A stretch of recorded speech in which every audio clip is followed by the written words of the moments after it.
Hello students, welcome to my channel. I am Anjali Agrawal, your English teacher.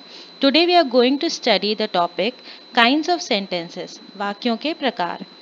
Do like and subscribe my channel as the videos are going to be very helpful for you. So let's start. So the topic is kinds of sentences या वाक्यों के प्रकार. वाक्य को उसकी संरचना एवं भाव के आधार पर 5 भागों में विभाजित किया जाता है. वाक्य शब्दों के समूह को कहते हैं. शब्दों के समूह को आप जो है अगर ठीक से अरेंज अलग अलग प्रकार से ऐसे अरेंज कर सकते हैं कि 5 प्रकार के वाक्य आप कंस्ट्रक्ट कर सकते हैं. एक प्रकार होता है असर्टिव सेंटेंस या साधारण वाक्य. सेकेंड टाइप होता है इंटरोगेटिव सेंटेंस या प्रश्नवाचक वाक्य. थर्ड टाइप होता है इम्परेटिव सेंटेंस या आदेश सूचक वाक्य. फोर्थ टाइप है एक्सक्लेमेटरी सेंटेंस या विस्मय सूचक वाक्य. और लास्ट या फिफ्थ टाइप होता है ऑप्टेटिव सेंटेंस या इच्छा सूचक वाक्य. अब हम जानेंगे कि असर्टिव सेंटेंसेस क्या होते हैं. आइए हम जानते हैं असर्टिव सेंटेंसेस. असर्टिव सेंटेंसेस उनको हम स्टेटमेंट सिंपल स्टेटमेंट्स को हम असर्टिव सेंटेंसेस कहते हैं या साधारण वाक्य कहते हैं. अब ये वाक्य क्या होते हैं जो तथ्य घटनाओं या किसी कार्य का बोध कराते हैं. ठीक है, इनका सिंपल सा स्ट्रक्चर होता है. जो सिंपल सेंटेंसेस का स्ट्रक्चर है subject plus verb plus object. जैसे कि दिस इज अ काउ. अब इसमें दिस क्या है, दिस सब्जेक्ट है, इज वर्ब है और काउ ऑब्जेक्ट है. It was raining, it subject, verb, ठीक, और raining object. I bought this house last year, I is subject, bot is verb, this house last year is the part of object. Walking is a good exercise. To work is worship.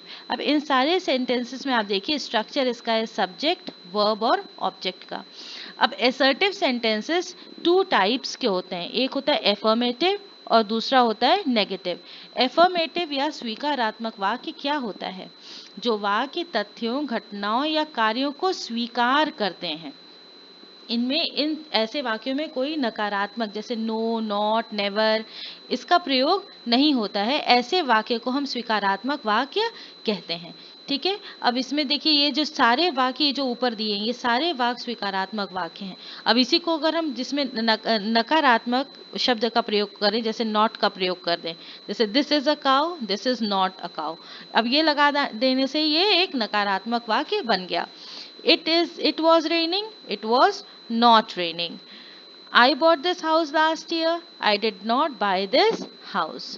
ठीक है, तो ये चीज़ें जो है जब हम not का प्रयोग कर दे रहे हैं तो इसी एफर्मेटिव को हमने नेगेटिव में चेंज कर दिया. बोर्ड एग्जाम्स में आपके जो क्वेश्चंस आते हैं दे देता है कभी कभी एफर्मेटिव सेंटेंस दे देता है और उसमें लिख देता है कि आप उसको नेगेटिव बनाइए, या नेगेटिव दे दिया उसको कह दिया एफर्मेटिव बनाइए. तो वो इस तरह के चेंजेस आते हैं. तो आपको ये ध्यान रखना है कि नकारात्मक वाक्य बनाने के लिए आपको एक नकारात्मक शब्द का प्रयोग करना होगा. अब देखिए there is no boy in the class. ठीक है, कोई लड़का नहीं था, नहीं का प्रयोग हो रहा है. हाँ, फिर she does not sing a song, does not sing, वह एक गाना नहीं गाती है, नहीं का प्रयोग हुआ. He never speaks the truth, never, देखो ये एक नकारात्मक शब्द है. ऐसे वाक्य में नो, नॉट या नेवर शब्द का प्रयोग किया जाता है. अब अगला हम आते हैं इंटरोगेटिव सेंटेंसेस. सेकंड टाइप जो मैंने आपको बताया था कि 5 प्रकार में दूसरा प्रकार है इंटरोगेटिव या प्रश्नवाचक वाक्य. अब ये तो सिंपल है कि आपको ये पता है कि जब हम किसी से कोई जानकारी चाहते हैं तो हम उससे कुछ प्रश्न पूछते हैं. ऐसे वाक्यों में प्रश्न चिन्ह का प्रयोग होता है. ठीक है, और इसका एक सबसे बड़ा जो पहचान है प्रश्नवाचक वाक्य की कि इसका स्ट्रक्चर ही होता है verb plus subject plus object का स्ट्रक्चर होता है. ठीक है, तो सब्जेक्ट के पहले वर्ब का प्रयोग है और लास्ट में अगर प्रश्न चिन्ह लगा है तो आप समझ जाइए कि यह एक इंटरोगेटिव सेंटेंस या प्रश्नवाचक वाक्य है. कभी कभी वर्ब के पहले प्रश्नवाचक शब्दों का प्रयोग जैसे कि what, which, where, how, why, ऐसे शब्दों का भी प्रयोग यहाँ पे प्रश्नवाचक वाक्यों का प्रयोग यहाँ पे किया जाता है। पहले प्रश्नवाचक वाक्य, फिर वर्ब, फिर सब्जेक्ट, फिर ऑब्जेक्ट। इस स्ट्रक्चर में भी इंट्रोगेटिव सेंटेंसेस बनते हैं। आइए हम कुछ एग्जाम्पल्स पढ़ लेते हैं। Is he an honest man. अब इज क्या है? इज जो है ये वर्ब है, ही सब्जेक्ट हो गया, एन ऑनेस्ट मैन ऑब्जेक्ट का पार्ट, और ये देखिए एक प्रश्नवाचक चिन्ह यहाँ पे लगा दिया। Were you absent yesterday. Were you absent yesterday, were यहाँ पे हो गया वर्ब, यू हो गया सब्जेक्ट, एब्सेंट येस्टरडे ये ऑब्जेक्ट का पार्ट हो गया। हैज शी अ वॉच, क्या उसके पास एक घड़ी है? Has verb, she subject. देखिए वर्ब प्लस सब्जेक्ट का यहाँ पे सब में इन तीनों एग्जाम्पल्स में जो मैंने आपको बताया वर्ब प्लस सब्जेक्ट का स्ट्रक्चर चल रहा है, और लास्ट में एक प्रश्न चिन्ह लगा है। मे आई कम इन, क्या मैं अंदर आ सकता हूँ? मे यहाँ पे वर्ब है, आई सब्जेक्ट है, कम इन ऑब्जेक्ट का पार्ट है। Will you buy this house, will verb है, यू सब्जेक्ट है, और बाकी सारा ऑब्जेक्ट का पार्ट है। Was he travelling by the train, क्या वह रेलगाड़ी से यात्रा कर रहा था? अब ये हो गया वर्ब, ये सब्जेक्ट, और ये हो गया ऑब्जेक्ट का पार्ट, लास्ट में ये प्रश्नवाचक चिन्ह। Has he finished his work, क्या उसने अपना काम समाप्त कर लिया है? इसमें भी देखिए वही स्ट्रक्चर है। Did you read this book, ठीक है, did you read this book, did क्या है verb, you subject, read this book object का पार्ट, और ये प्रश्नवाचक का चिन्ह।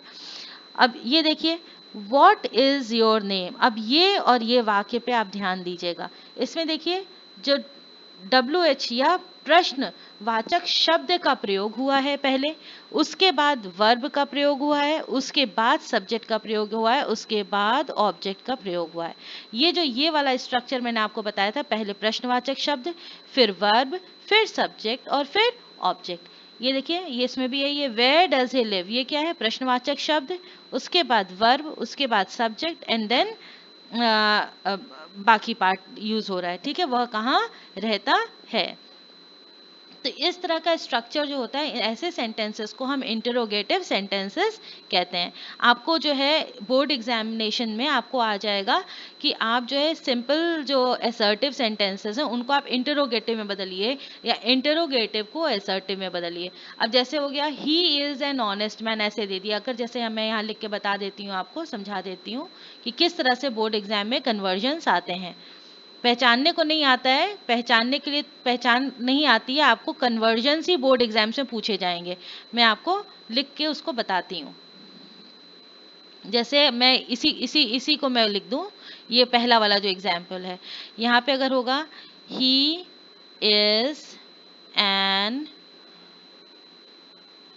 ऑनेस्ट मैन, ये सिंपल सेंटेंस है, ठीक है। और इसको प्रश्नवाचक में बदलना हो तो इसको कैसे कर, ये आपको दे देगा कि इसको आप प्रश्न में बदलिए, तो आपको इसको ऐसे ही लिखना होगा, is he an honest man, और यहाँ पे लगा देना होगा प्रश्न चिन्ह।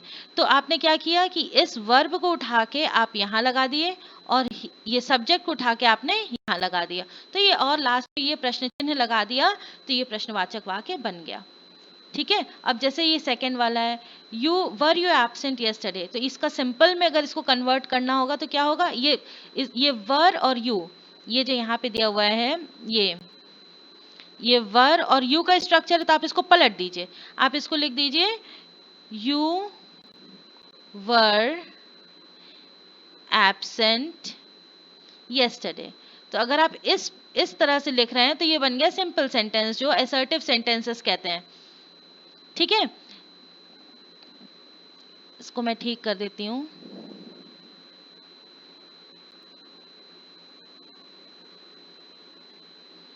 वर you absent, yes, you were absent yesterday, और इसको अगर प्रश्न में चेंज करना हो तो वर यू एब्सेंट यस्टरडे। इस प्रकार से कन्वर्जन्स बोर्ड में पूछे जाते हैं। अब नेक्स्ट हम टाइप पे आते हैं इम्परेटिव सेंटेंसेस। देखिए नीचे लिखा है इम्परेटिव सेंटेंसेस। अब इम्परेटिव सेंटेंसेस क्या होते हैं? जैसे इनका नाम है आदेश सूचक वाक्य, आदेश देते हैं जो वाक्य आपको, वो आदेश सूचक वाक्य कहलाते हैं। देखिए, इन वाक्यों की संरचना में या तो सब्जेक्ट को संबोधित करके उसे प्रायः वाक्य के प्रारंभ में या अंत में प्रयोग करते हैं, अथवा वाक्य में उसका लोप होता है रहता है, क्योंकि संबोधित व्यक्ति की उपस्थिति में ही इस प्रकार के वाक्य प्रयोग किए जाते हैं। अब इसका क्या मतलब है कि अगर वो व्यक्ति उपस्थित नहीं है तो आप उसकी अनुपस्थिति में वो वाक्य नहीं कह सकते हैं। इसको आपको किसी को आदेश देना है तो वो व्यक्ति वहां उपस्थित होना चाहिए, तभी तो आप उसको आदेश दे पाएंगे। तो जिसको आप आदेश दे रहे हैं वो व्यक्ति अगर वहां नहीं है तो ऐसे व्यक्ति को आप आदेश कैसे देंगे? ठीक है, तो आदेश सूचक वाक्य में संबंधित व्यक्ति की उपस्थिति वहां जरूर, वक्ता के श्रोता के साथ संबंधों के अनुसार तथा वक्ता के दृष्टिकोण के अनुसार प्लीज, काइंडली आदि शब्दों का भी प्रयोग किया जाता है। इन वाक्यों का प्रयोग किसी कार्य को संपादित करने के लिए किया जाता है, अतः इन वाक्यों से आज्ञा प्रार्थना का भाव व्यक्त होता है। अब यहाँ पे ये चीज देखिए बड़ी इंपॉर्टेंट है, वक्ता। ये देखिए, वक्ता के श्रोता के साथ संबंधों के अनुसार, ठीक है, वक्ता का श्रोता से कैसा संबंध है? जैसे कि अगर टीचर और स्टूडेंट का रिलेशनशिप है, तो स्टूडेंट कुछ पूछता है टीचर से या कुछ मांगता है तो प्लीज कहता है, ठीक है। या आप अपने दोस्तों से ही कुछ मांग रहे हैं, आपको पेन लेनी है, किसी से पेंसिल मांगनी है, तो आप प्लीज का प्रयोग करेंगे या काइंडली का प्रयोग करते हैं। तो किस तरह से संबंध है उस प्रकार से हम जो है इन शब्दों का प्रयोग करते हैं। अब देखिए यहाँ पे क्या लिया हुआ है, प्लीज सिट डाउन। अगर लड़कों को टीचर आती है क्लास में, बच्चों से बोलती है, बच्चे बोलते हैं गुड मॉर्निंग टीचर, तो टीचर क्या बोलती है? Please sit down students. तो यहाँ पे देखिए क्या है, आपको बोल रही है कृपया बैठ जाइए। तो ये देखिए, ये एक आदेश सूचक वाक्य, एक प्रकार का आदेश दे रही हैं। फिर है प्लीज कम इन, कृपया अंदर आइए, ठीक है।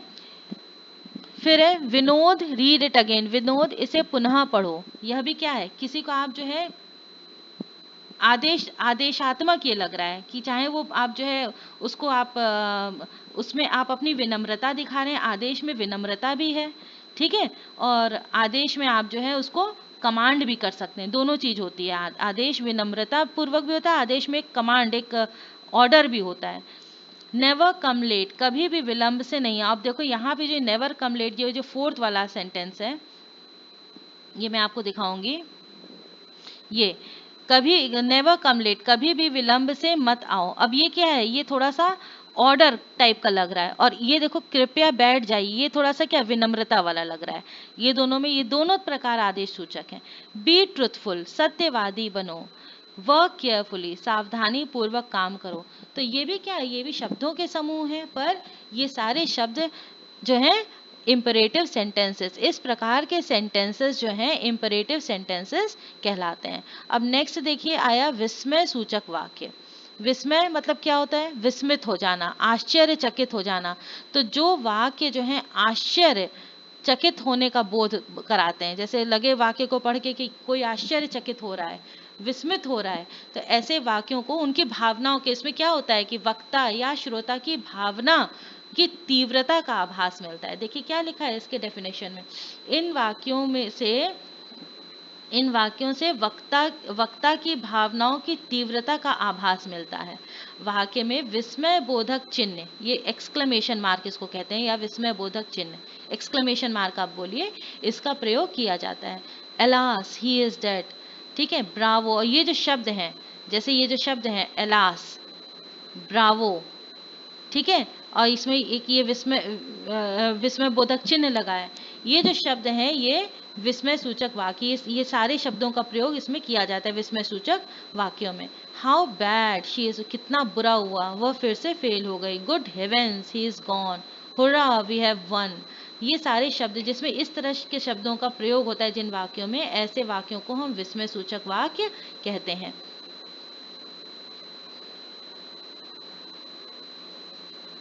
आइए आगे हम बढ़ते हैं। देखिए, ठीक है, नेक्स्ट देखिए ऑप्टेटिव सेंटेंस या इच्छा सूचक वाक्य। जिन वाक्यों में आशीर्वाद या इच्छा का भाव प्रकट हो उन्हें ऑप्टेटिव सेंटेंस कहते हैं। अब आप देखेंगे कि जो ये विस्मय सूचक वाक्य हैं इसमें भी विस्मय वाली चिन्ह लगती है, ठीक है, विस्मय बोधक चिन्ह इसमें भी लगती है और ऑप्टेटिव सेंटेंसेस में भी विस्मय बोधक चिन्ह लगती है। पर इसमें क्या होता है, इसमें भावनाओं की तीव्रता का आभास होता है। जैसे सरप्राइज हो गया है कोई, समझ में नहीं आ रहा है, या बहुत खुश हो रहा है, बहुत दुख हो रहा है, एकाएक किसी बात का झटका लगा, तो ऐसे जब वाक्य होते हैं तो वो उनको विस्मय सूचक कहेंगे।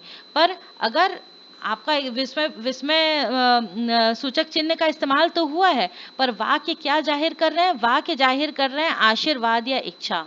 ठीक है, तो इन वाक्यों को हम फिर इच्छा सूचक, वो विस्मय सूचक चिन्ह लगा है पर हम इनको इच्छा सूचक वाक्य या ऑप्टेटिव सेंटेंसेस कहते हैं। ये आपको जानना बहुत, मतलब इसका डिफरेंस जानना बहुत जरूरी है, क्योंकि बच्चे इसमें बहुत ज़्यादा कंफ्यूज होते हैं, क्योंकि दोनों में विस्मय बोधक चिन्ह लग जाता है, तो उनको समझ में नहीं आता है कि ये जो है ऑप्टेटिव है या एक्सक्लेमेटरी है। तो इन बातों का आपको ध्यान रखना होगा। बोर्ड में भी इसी तरह से कभी कभी पूछ लिया जाता है और बच्चों को कन्वर्जन आ जाता है। ठीक है, तो ये आपका टाइप्स ऑफ सेंटेंसेस था जो मैंने हम लोग ने आज पढ़ा, और इससे रिलेटेड एक्सरसाइजेस मैं नेक्स्ट वीडियो में डालूंगी। आप नेक्स्ट वीडियो ज़रूर देखिए, आप लोग के लिए बहुत यूज़फुल रहेगा। और उस वीडियो में मैं कोशिश करूंगी कि मैं बोर्ड्स में पूछे गए प्रश्नों का संकलन करके आपको दूं, ताकि आपको बोर्ड की तैयारी में, या आप 9th में भी हैं तो आपको अपनी तैयारी में बहुत बहुत जो है आपको हेल्प मिलेगी, और वो वीडियो आपके लिए बहुत हेल्पफुल होगा। So do like and subscribe my channel and keep watching my videos. Thank you.